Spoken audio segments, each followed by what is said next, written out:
So the folks just entering the room, we open the doors early. We're just going to be gathering, and then it will start at the top of the hour. Sorry, there's no music or other entertainment while you wait for the presentation to begin, but welcome.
So those of you that just joined us, people are still gathering. We'll start top of the hour or so. Just want to welcome you.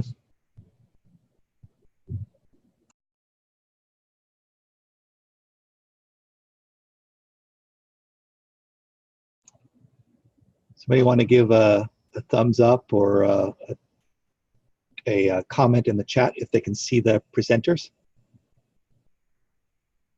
I can see them, so.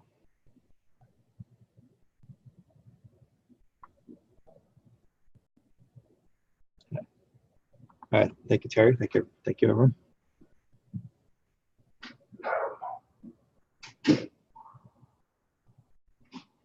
Yeah, I can't see Teresa either. I think she's still arriving, if I'm not mistaken. We have two other presenters who are on their way as well. So we'll get started shortly.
All right, for those of you who are just joining us, welcome. We'll be starting shortly. We're letting the rest of the folks gather.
Hi, everyone. It is the top of the hour, but we will wait a little bit longer. We have a couple presenters who are still on their way and a large number of people registered, so we'll give them a chance to join us. So we'll be starting the presentation soon.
We will start the presentation shortly. Just waiting for a few more people to gather.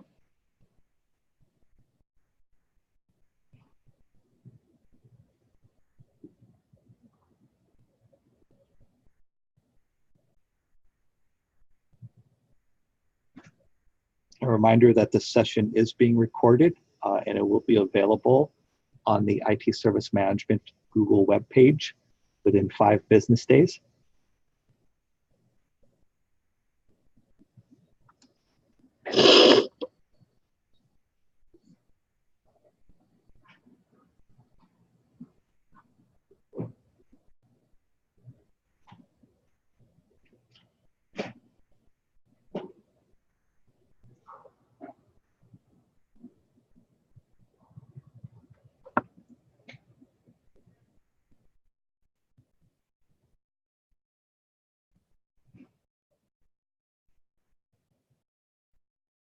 But why don't we go ahead and start.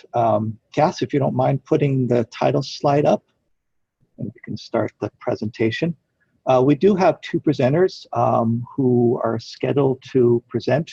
So if they wind up joining us, we'll move to their part of the presentation. But I think we have enough valuable content and excellent speakers to proceed. So I just want to welcome everybody. Thank you for attending today's panel discussion entitled Using the Relationship Management Role to Drive Real Value. This is part 1 in a series of presentations culminating in October. The session is being recorded and will be available on the ITSM CG website within 5 business days. There's going to be 2 presentations that will last roughly 15 to 20 minutes each. Like I said, if the other presenters join, that'll be a third presentation. After the last presentation, there'll be time for Q&A. Everyone will be on mute, so please use the chat window to dialogue among your peers, but use the Q&A window to add questions. We will get to the questions at the end of the session, but you may feel free to add questions throughout the presentations. Just want to say thank you for attending. We have with us today, and we're honored that we have a few presenters that representing two institutions. From the University of Washington, we have Tang. She's a manager of the IT Project Management Office. We have Mary Mulvihill. She's the Director of IT Service Management with the University of Washington. Cass, do you mind just going through the slides, the bio real quick, and so they can put a face to the name? So this is Cass with the University of Washington. Next we have Mary Mulvihill, who is the Director of Service Management Office at the University of Washington. Next we have, we're still waiting for Joshua. Let's go ahead and skip to Trenton. Josh and Trenton with the University of Minnesota. And last but not least, we have Celisa. Celisa with Manley with Director of IT Service. Sorry, I was just hearing some things in the background. She's a Director of IT Service Management at Northern Arizona University. Oh, yes, so great. Thank you, Mary. We have Josh and Trenton here. So first, what will start us off is Cass.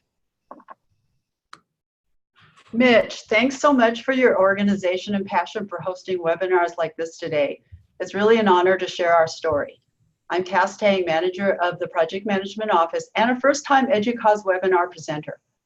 The University of Washington is an ecosystem of 4 business entities: Medical, Central, Tacoma, and Bothell. With our community of over 500 tech staff, our region is highly competitive for technology experience and talent, as you can imagine, in the Seattle area.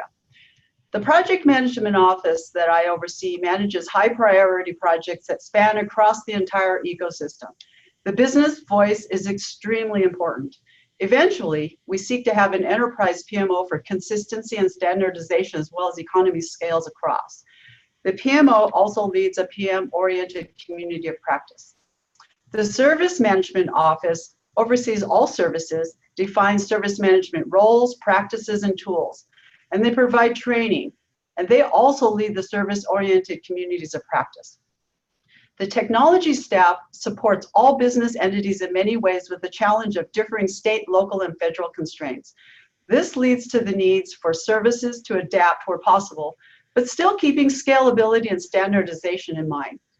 Some of the opportunities, and I'm going to share that with each slide, are opportunities for the future. One, for consistency and standardization reasons, our implementation of our tool, ServiceNow, which we've rebranded as UW Connect, is considering returning to out-of-the-box functionality and less customization for project and portfolio management, as well as standardization of many other tools for collaboration, data sharing, and communication. Two, we need to continue to attract and diversify the workforce to include a variety of experience, talent, and expertise in the technical field. We do have challenges because of the buyer's market. So, business relationship management. We've recently invested in training and certification of some staff as business relationship managers in our effort to mature this practice. To prepare for today's presentation, here are a few definitions that provide context.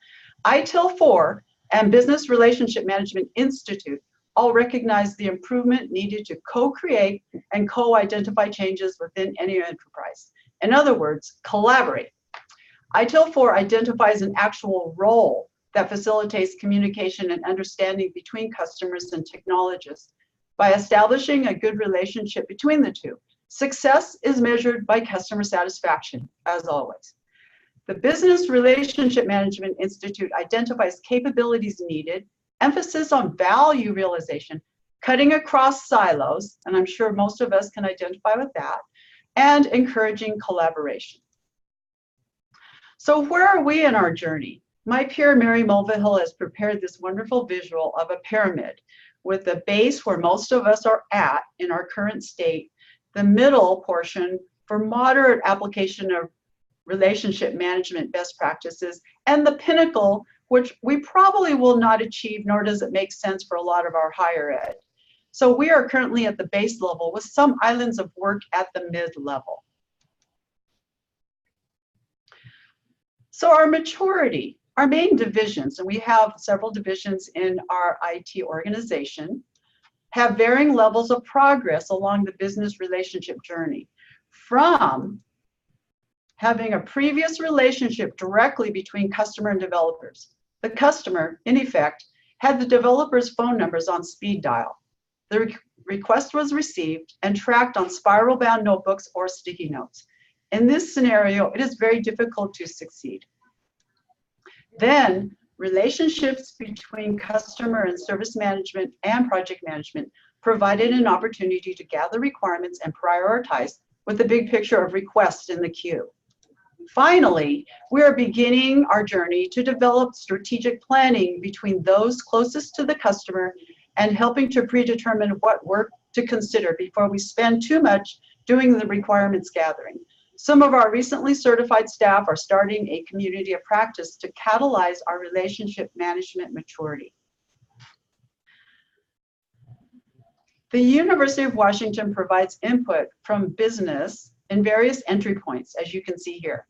To ensure that requests are heard from the business, we capture ideas through UW Connect. We will be continuing to expand to the enterprise to capture ideas.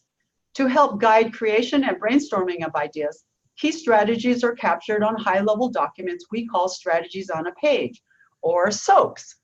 These SOAPs include information on the driver for the need, the initiative itself, and the outcome expected. Opportunities along our journey include: 1, bolstering governance through strategic planning by approving and delaying or even canceling work. 2, simplifying our tool by returning to out-of-the-box functionality that scales. Several of us recently attended the ServiceNow Knowledge 19 conference and found this common among many of our higher ed community. Most are returning to out-of-the-box. And 3, move to the next step of prioritizing initiatives based on a constrained staffing model. We all have limited resources and limited budgets. We recently, at the University of Washington, refreshed a process we call Focus on the Few to identify limited availability of single points of contact. Along with projects, we now need to identify the level of effort across continuous improvement activity, operations, and other competing projects. The service life cycle provides a perspective of the service pipeline, including current, future, and retiring services. Higher ed has had to innovate, create, but at the same time, they proliferated many things.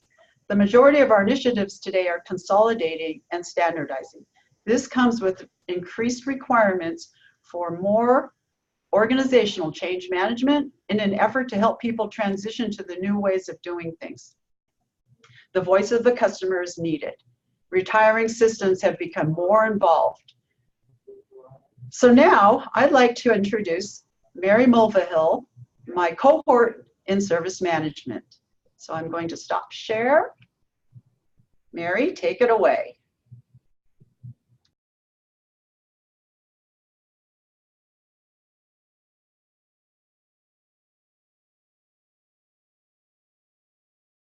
Okay, so many of the folks on our call today may be familiar with some of the changes with ITIL.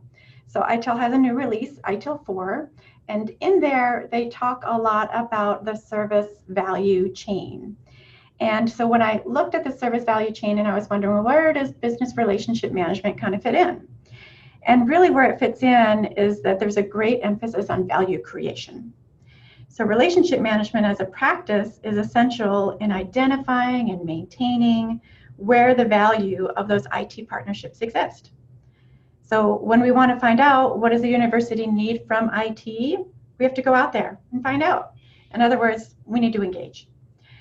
So once we get all those requirements, we have a better understanding of the business, then we can manage our new work as projects with clear scope, budget, resource planning, timeline, etc. So based on our needs, our understanding of those needs through those relationships, we can then create services to be responsive to what the university needs.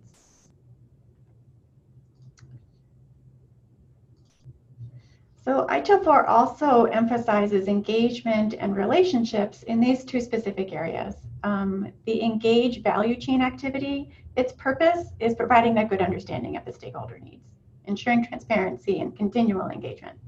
And then that relationship management practice, so the practice of establishing and nurturing those links. And what they emphasize in ITIL4 is that there's a need to do that at both the strategic and the tactical level. And I was intrigued by their choice to call it relationship management as a practice versus business relationship management. So I asked Mitch, because he's got all those contacts with Axelos, and they explained that it highlights the fact that there are many stakeholders in a service ecosystem. So rather than just focus on business relationship management, we service management professionals also need to invest in relationship management. And so that certainly holds true for us. In UWIT, we have our Associate Vice President for Academic Services engaging frequently with the provost to understand what those important needs are. And we offer multiple services to faculty, so we have touch points there with our service owners.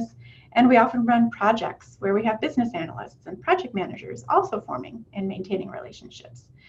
So sometimes a BRM is engaged when we have that resource available, but we don't always have a BRM available because in reality, we have those relationships at both strategic and tactical levels.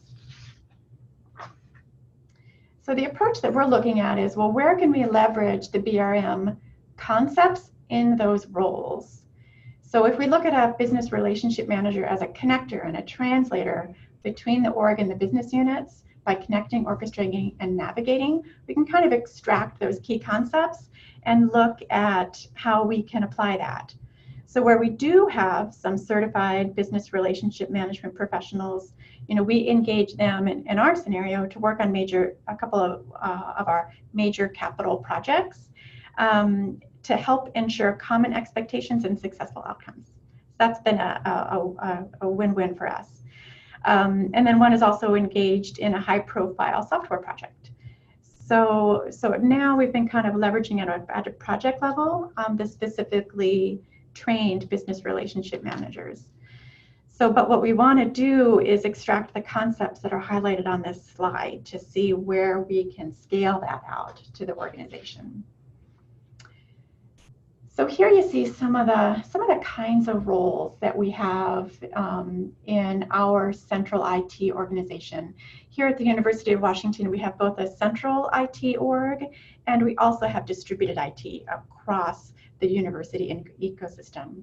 So when we think about UWIT, which is our central organization, we have lots of touch points, lots of relationships.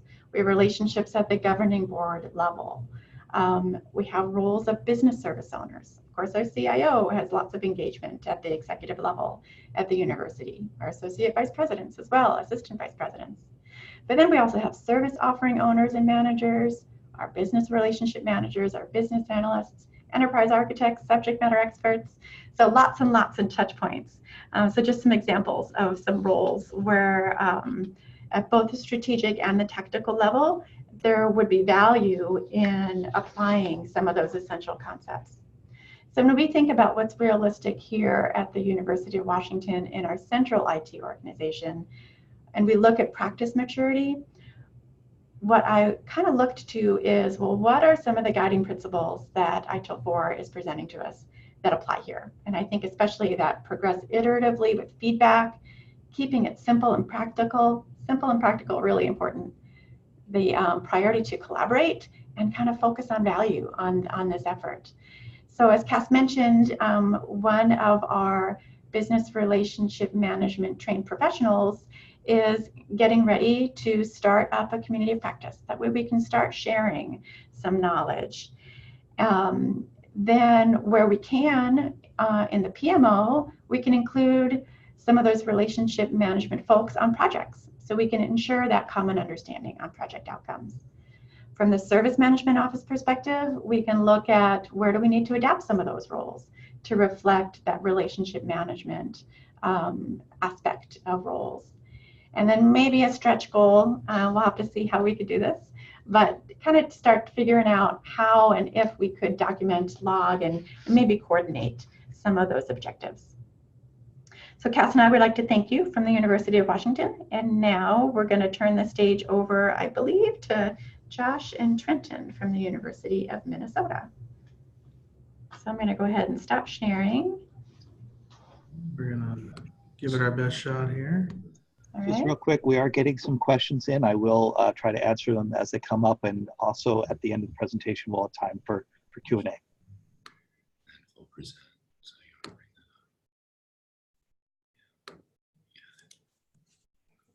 Are we there?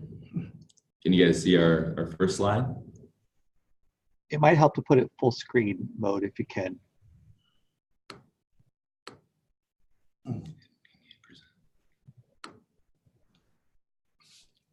How's that? Great, thank you. Awesome, thank you. Thank you, Cass and Mary. My name is Trenton Rager, Business Relationship Manager within the Office of Information Technology at the University of Minnesota. And my name is Josh Reig. I'm also a Business Relationship Manager.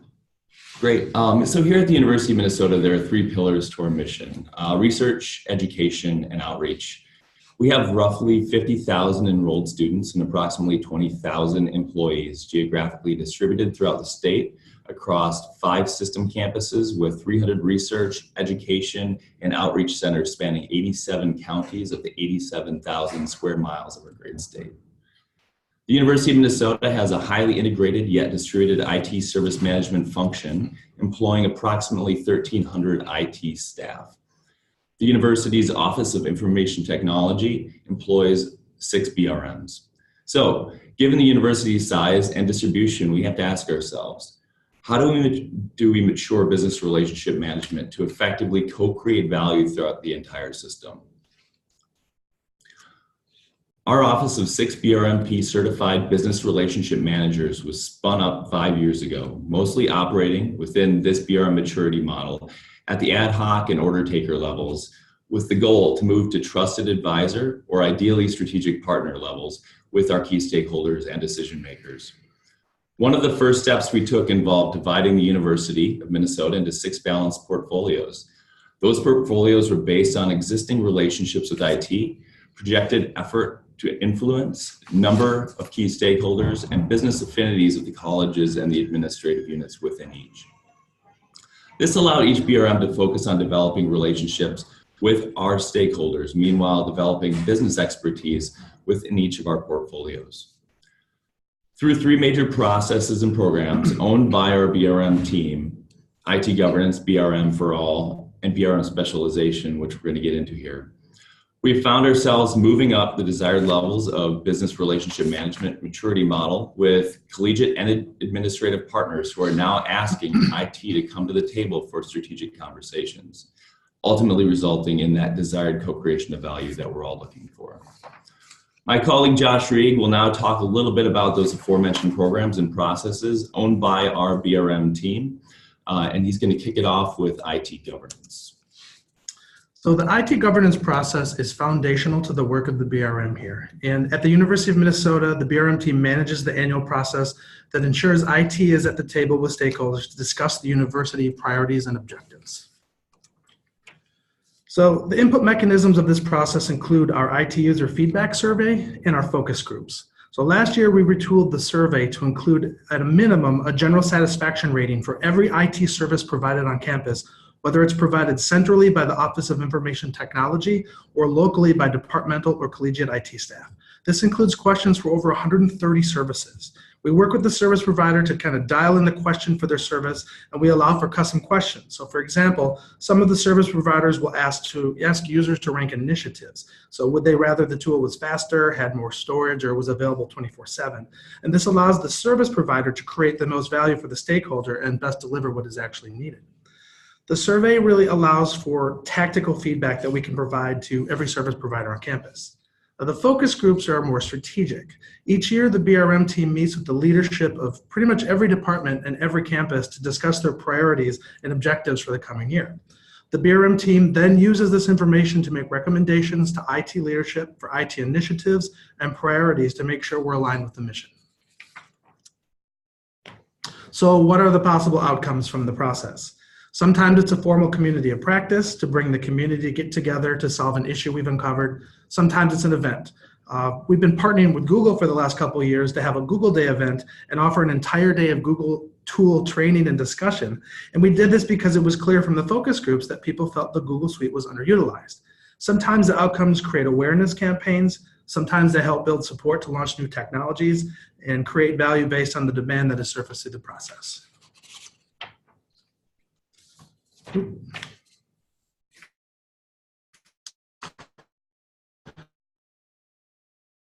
So then one of the things we've been doing, and we're really proud of this, I think it's one of our more unique and exciting efforts. As we work to mature our BRM office, it became clear that by extending the knowledge of the BRM competencies and the provider domain to all support staff and having them focus on the competencies that provide value to the stakeholders, that we could use what we knew as a BRM team to make a bigger impact and make business relations management everyone's responsibility. So what we did was we dug into the Korn Ferry competencies that we thought could make the greatest impact and created a 5-part curriculum around them, thereby connecting our BRM team's experiences to the HR industry standards and BRMP foundational principles and creating a program uniquely tailored to the University of Minnesota. So the first session was understanding the BRM role or discipline, and this helps teach some of the basic BRMP principles. The second session teaches how to navigate the university as an organization and to understand who you should talk to, how to find them, and maybe what is a provost. The third session is about finding a path where the information is limited or contradictory. The fourth session is about managing difficult conversations with stakeholders and how to be tactful.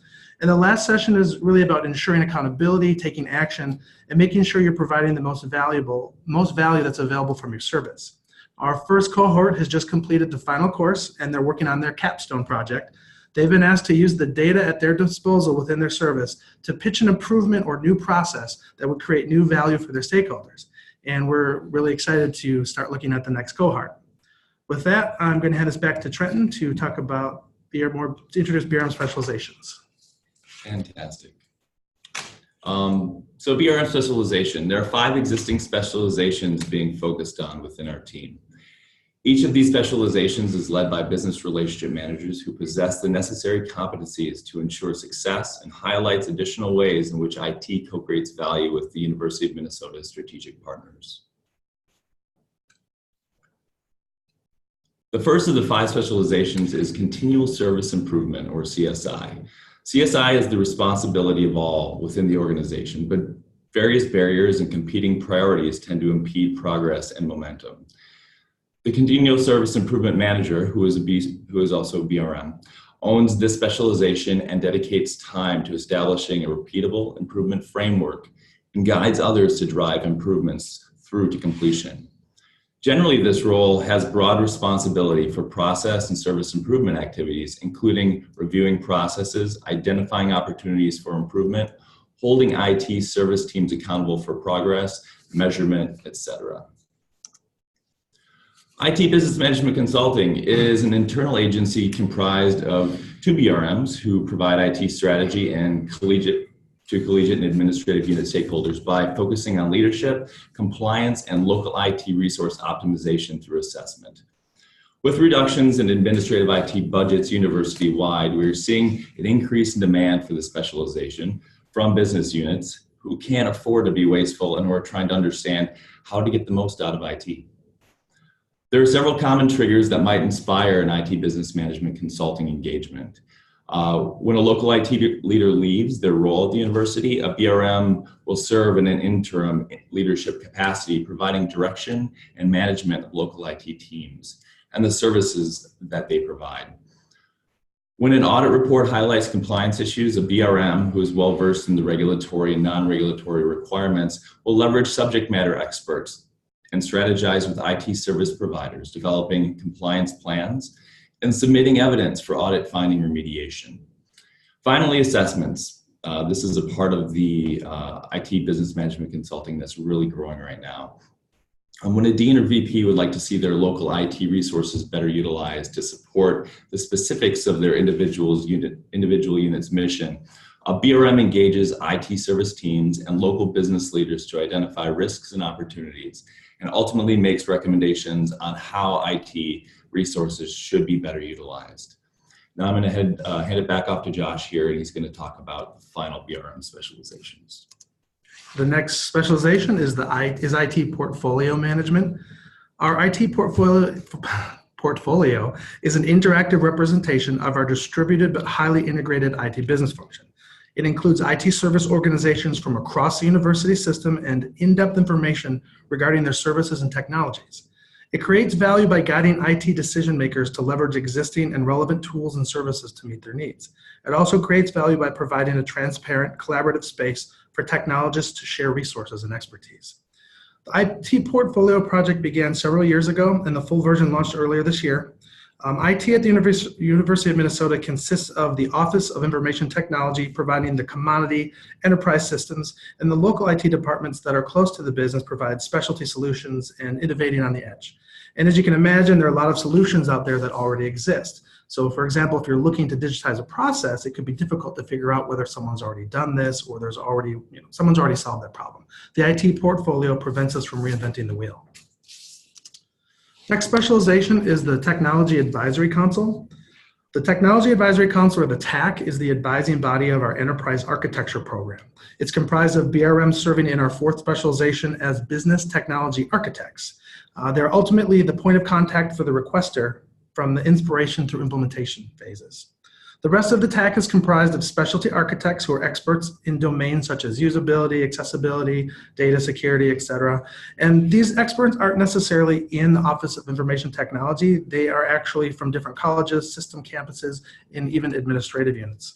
The TAC provides guidance for stakeholders that lack technology architecture expertise, especially when they want to purchase a new technology that isn't currently available in our IT ecosystem. What I find most exciting about the TAC is that we get to be a neutral party of experts that can take a look at stakeholders' goals and ensure that they're getting the most value out of IT. And for our final and most recent specialization, which is currently under development, it's service design. Our team is taking a high-level look at what it takes to bring a new IT service into existence, from initial demand, identifying a budget, even locating an executive sponsor, to all the way down to what should you name it and how will the desktop support it, or how will the service desk support it. Many of the process and pieces already exist, but we're working to kind of wrangle them together into a more polished and cohesive program that should shorten the window between demand surfacing and the realization of value from that service. So that concludes our presentation from the University of Minnesota Business Relationship team. We'll hand it off to Lisa Manley. Hey, Josh and Trenton, we had some specific questions that came in for you. So if you don't mind, we'll address those. Okay. One thing about, Dana was asking about your 6 portfolios. What are the 6 portfolios you have? So the portfolios are actually the University of Minnesota broken up by what we call resource responsibility centers. They're at a high level, they're budgets within the institution, and they are largely collegiate or revolve around administrative units as well. So yeah, that's how we divided the, I don't know exactly, but I'm getting some, sorry. All of the RSCs into 6 separate portfolios. Okay, thank you.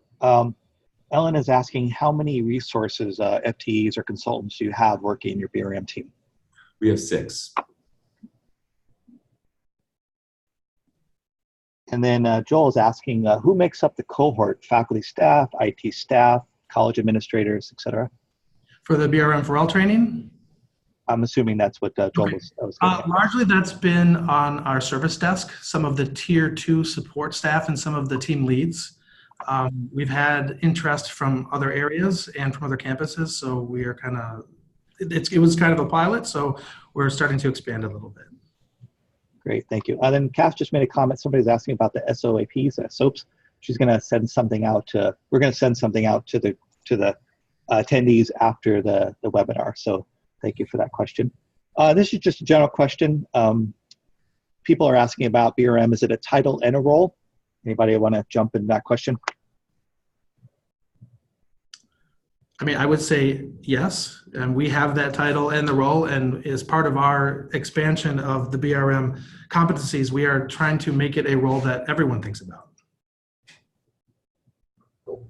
Here at the University of Washington, we don't have BRM positions. They're not kind of job classes, but for some of our folks that have recently been certified, we'll see it reflected in their working title. Great, thank you. All right, we will reserve the rest of the questions to the end because we don't want to miss out on the next presentation. Okay, I'll share my screen.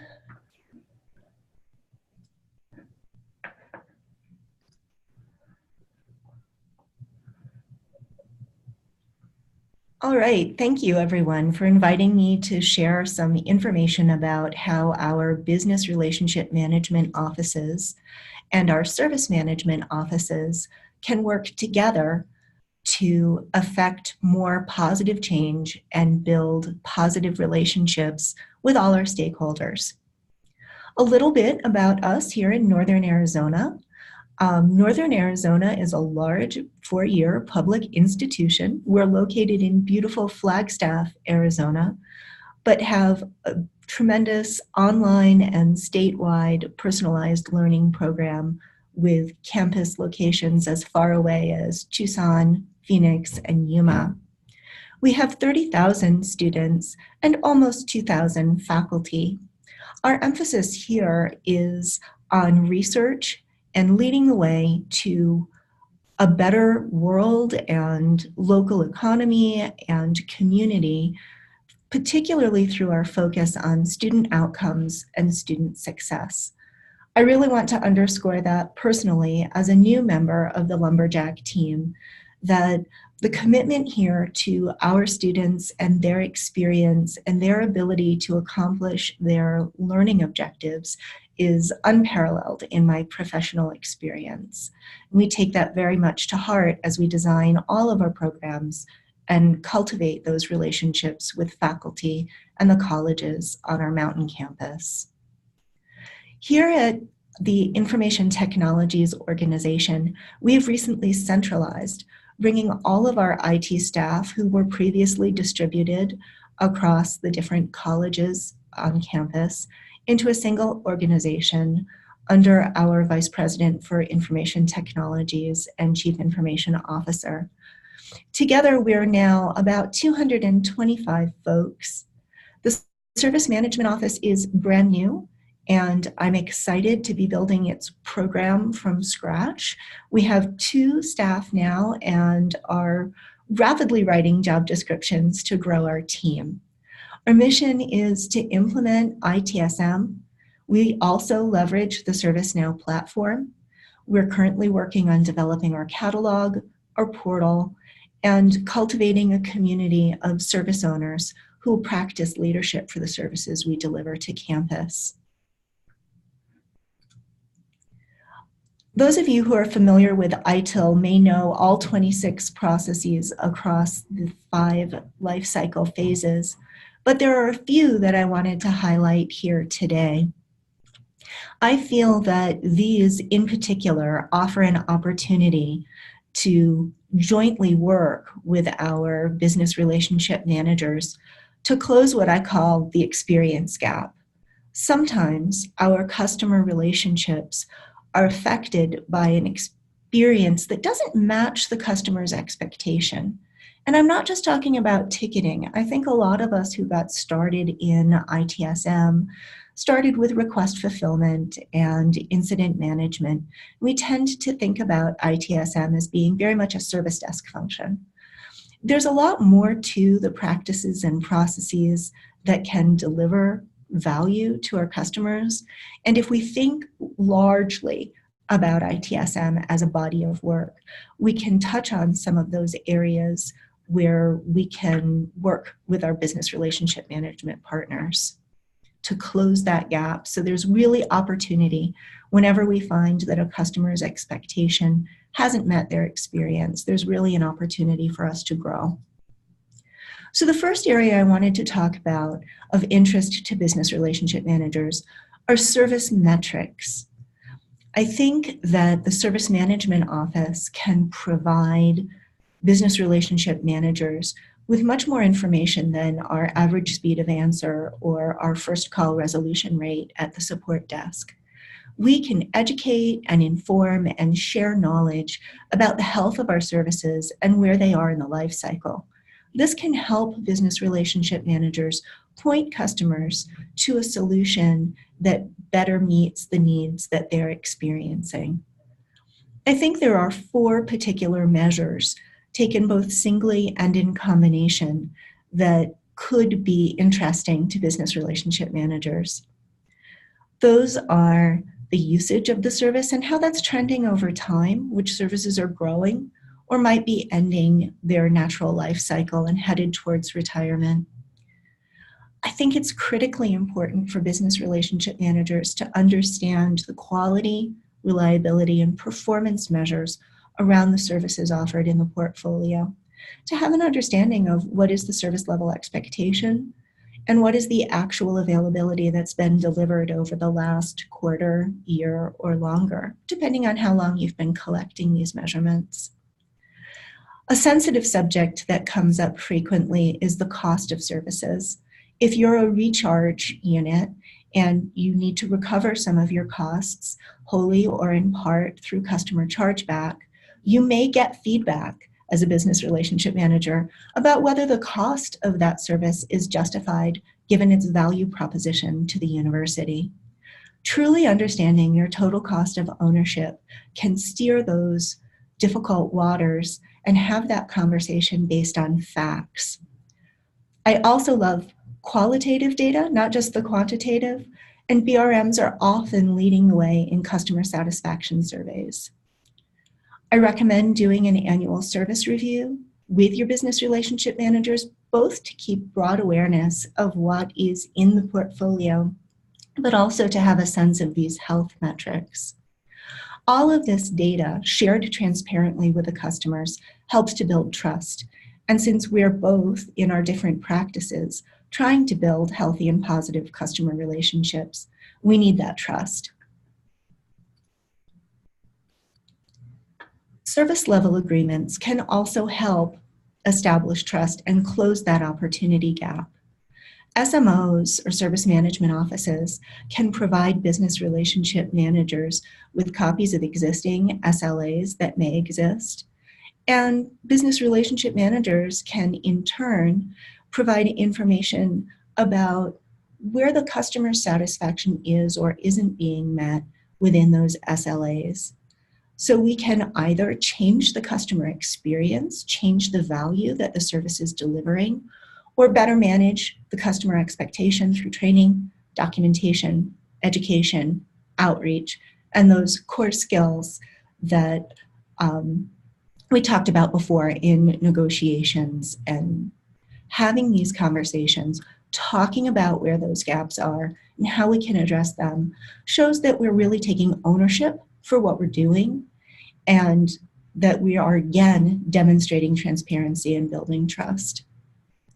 This feeds into another one of our ITSM core practices, and that's CSI, or Continual Service Improvement.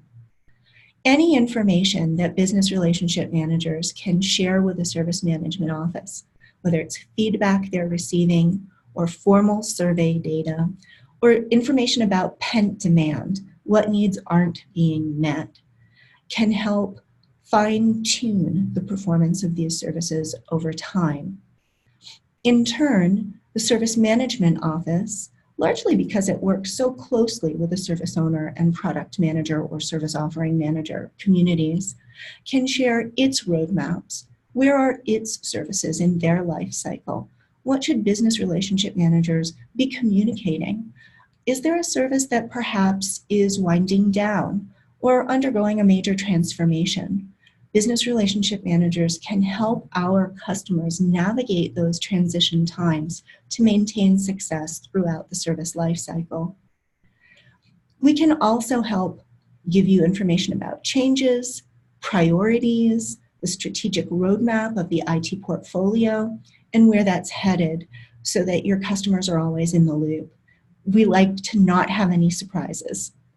And then, I think one of the really powerful things is what happens in the relationship when your customers see that their feedback is heard, when they see real change as a result of their requests, their demand, and their input. That really ties into trust because they know they're not just complaining for no reason. They see, wow, you're listening, you're caring. So that can be pretty powerful in terms of relationship, even in healing a relationship that may have been troubled in the past.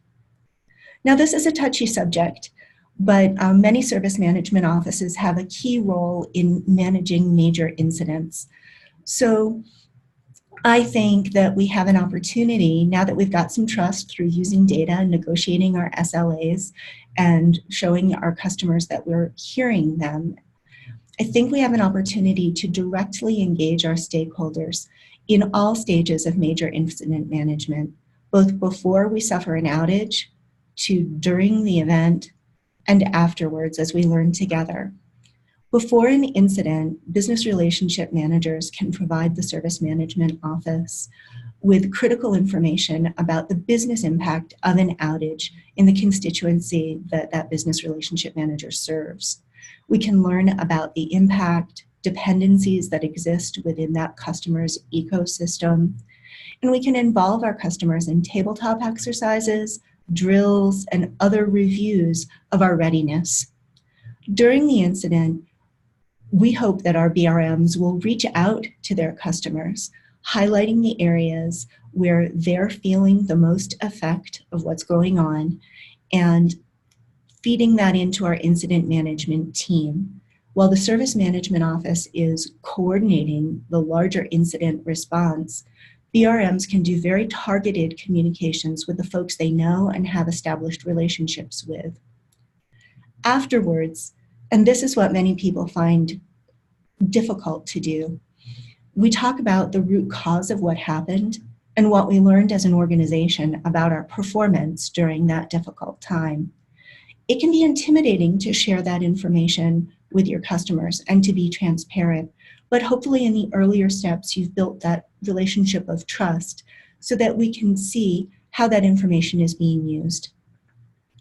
Lastly, many service management offices coordinate or directly manage the service owners, those individuals who are fundamentally accountable for the delivery of a service, regardless of whether that's provided on site or acquired through a cloud provider.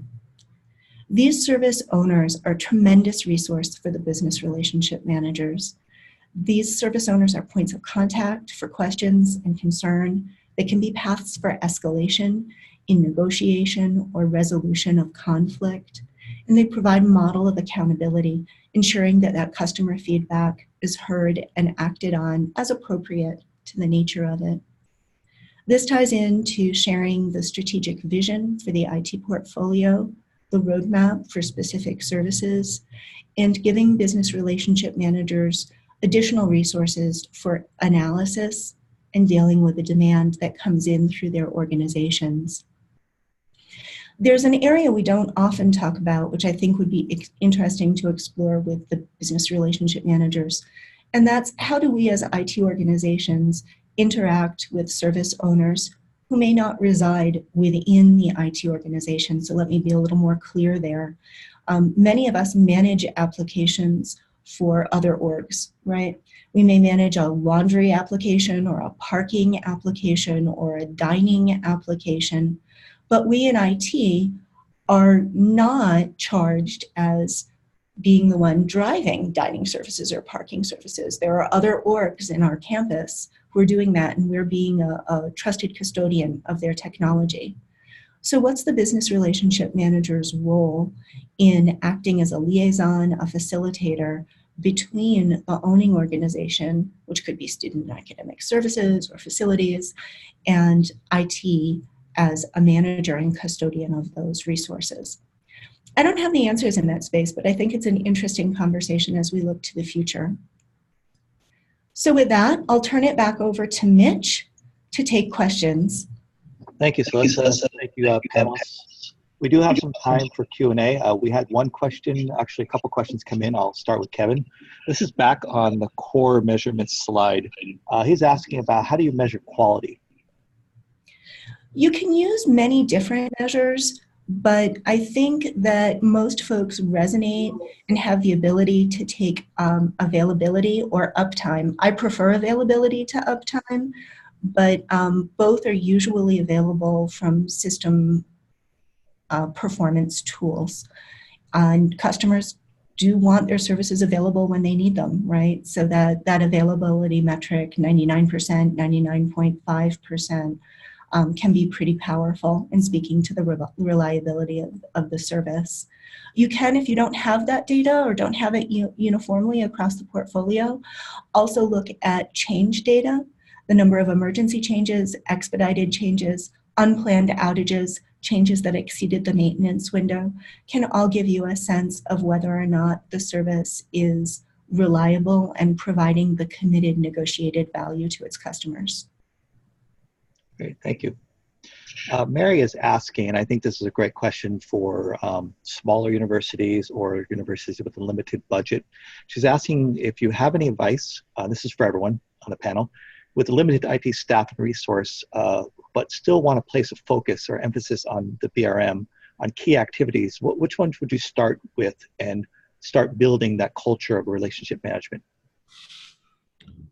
I guess I could chime in on that one. I really would, again, stress the BRM for all that we're working on is bringing those foundational ideas from the BRMP to everyone.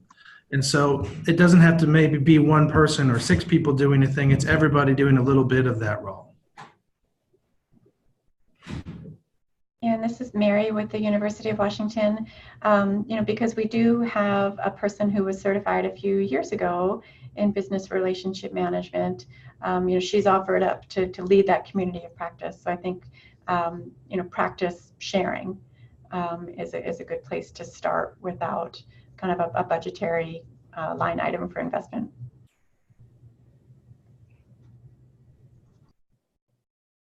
We don't really have any other questions that have come in. Do any of the panelists have a question for the other panelists?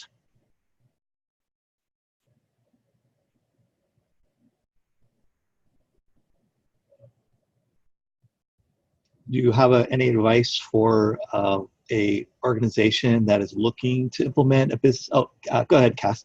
So I was asking, we can answer a personal question, yes. but go ahead. So a question was asked before, and I'd like to really understand, because as we evolve in technology, different roles come and go, different roles spawn off. And back in the day, like 20 years ago, project managers sort of put people through change. And so they had to do a little bit of business analysis and then architecture, et cetera. Now we have BRM, which is like business relationship. You have to maintain that relationship always, at all times. But we also have business analysts who come in and help with change when the change occurs and identify that. In our organization, we also have enterprise architects, which look across at all processes.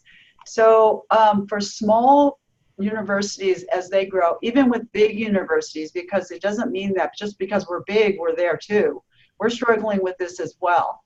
Is that how can we make that, since we're so siloed to begin with?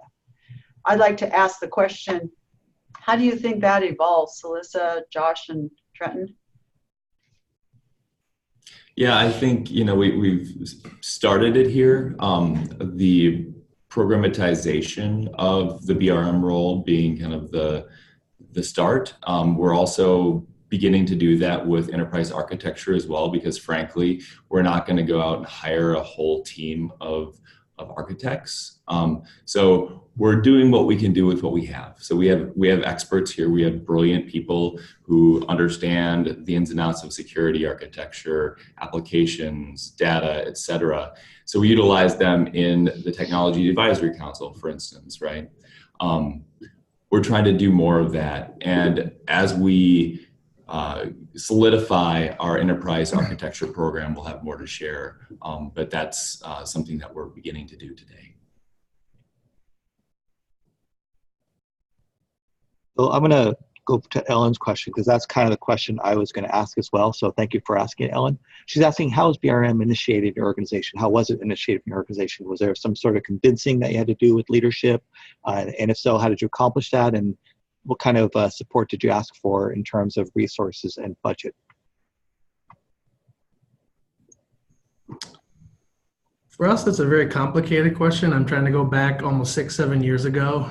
We had a formal community of practice to kind of redesign, how service desk was handled, help desk was handled at the University of Minnesota. And one of the subcommittees was tasked with figuring out how to create this kind of a role. And so leadership was on board. There was a lot of support for it in a lot of areas. And again, seven years ago, that's kind of how it was formed.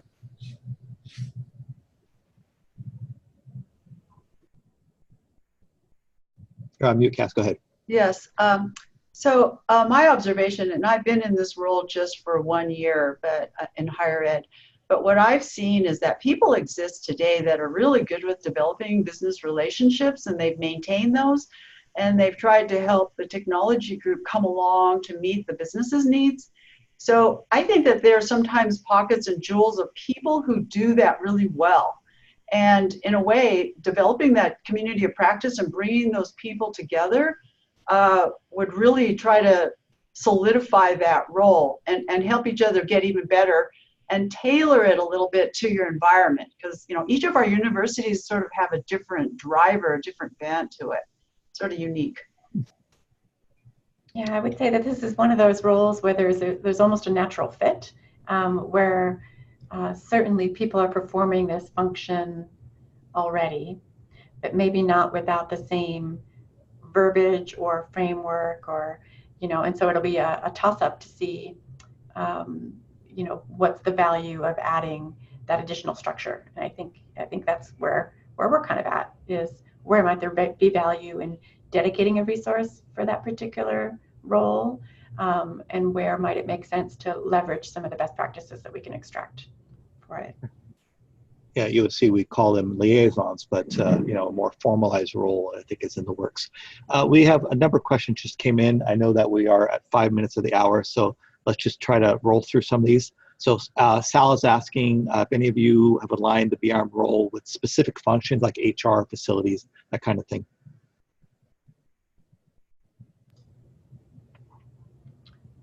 We have not at the University of Minnesota, no.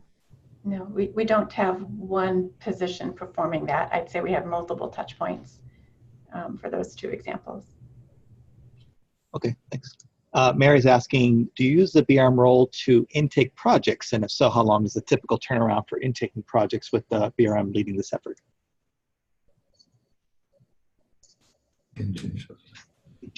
Tangentially, I guess, through surfacing through the IT governance process, not formal intake processes as PMO might view it, I guess. We end up delivering the demand and initiatives and things that that stakeholders are looking for to the service providers, and then it sort of falls into their court more. Okay, thank you. Jennifer is asking about Alyssa's question, which was the difference between a BRM and BA. I know Cass touched on a little bit. I sent a link from the BRM Institute about the difference between a BA and a BRM. Does anybody want to chime in and add a quick comment about that?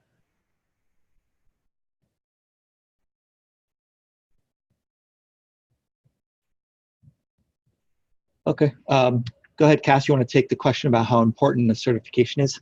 Yes, I'll do that, because it sort of leads a little bit to, taking on a new BRM role as well. I think certification is so important today. In today's world, certification counts. And you're compared with a lot of people that have certifications. But it also opens up a community of support and also resources. It gives you that oomph to say that, yes, what you're doing is the right thing. And I think it gives it that structure. So we're finding that that role is very necessary, to have that big picture, to have the voice of the customer on a broad perspective. I think certification would be very good.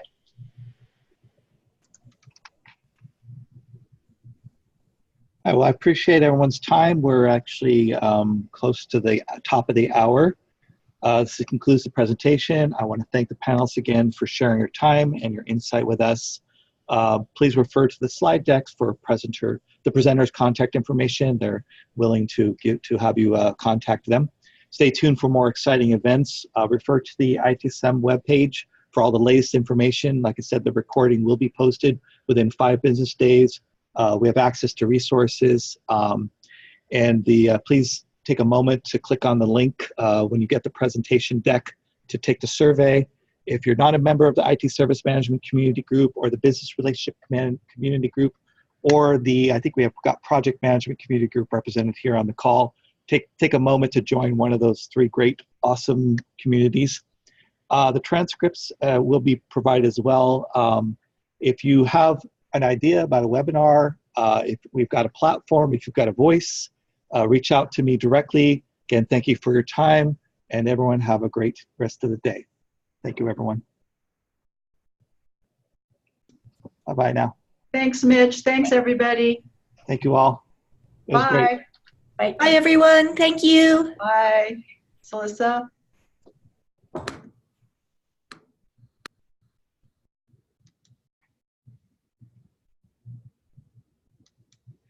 Did you